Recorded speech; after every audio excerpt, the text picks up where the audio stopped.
We don't know anyone's story. We can say there's certain predictors, and we know that living on the street itself is likely to cause trauma. But the reality is, until you get to know that individual person, you're not going to know what their needs, wants, and desires are. People rarely choose to be an addict. They don't say, I want to grow up to be an addict. I want to grow up to be homeless. I want to grow up to be estranged from my family. No matter how they got there, if we can look them in the eye and meet them with dignity and respect and to support them as a human, maybe they're going to get somewhere else, just by having someone believe in them. I think a lot of people think that homeless people are lazy and just want to continue using drugs and living that lifestyle, but it's not a good lifestyle, and nobody wants to live like that. Given the opportunity, people, a lot of people will take it and use that to their advantage.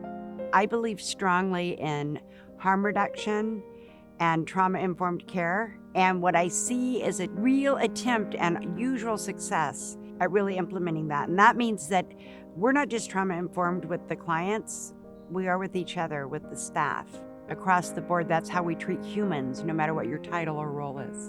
And once a person can feel safe where they're at, then they can begin to hit other goals. It's hard to reach employment goals or going to college goals or writing a book goal when you're trying to figure out where you're going to lay your head that night. There's no hope walking in the streets in the cold, in the rain, or in the hot sun. You walk and you wish there's hope. You wish you could get out of it. It's just a real struggle. You're constantly in danger. It's a lot of hopelessness and a lot of despair. So many people come in here apologizing for their very existence, and that hurts my heart. And that's our first goal with the new move-in is you exist and you're amazing just as you are, and you're safe. That's our biggest challenge, is undoing the hurt that's occurred on the street.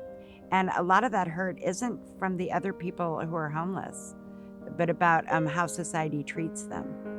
You want to tell your problems with somebody, and you can't, because they either judge you, they look at you funny, or I just kept everything bottled up in myself. I've been through a lot of trauma and a lot of chaos, a lot of domestic violence, a lot of death. I'm on total manic depressant. Cascadia has helped me with that. If I didn't have that positive outlook about me, then I'd be a wreck. Excuse me. I'd be a wreck. So it helps me internally with my self-worth. I didn't want to live. I didn't want to, my kids, my family, my friends looking me dirty, nasty, on drugs. And I attempted 3 times, but there was one person stopped it and said, your kids loved you, your parents loved you. And because of Cascadia, Yane and Tyrone and Kiko taught me something different. There's life, there's wonderful life out there. There's great stuff going on out there, and people don't see that. That's why I have Cascadia counselor. If it wasn't for him, I don't know where I'd be at right now. I felt comfort and a sense of purpose. Pretty soon I learned how to relax, and I learned how to just to not think about committing suicide or not harming myself. I don't think like that anymore, so because of Cascadia. I don't think like that anymore.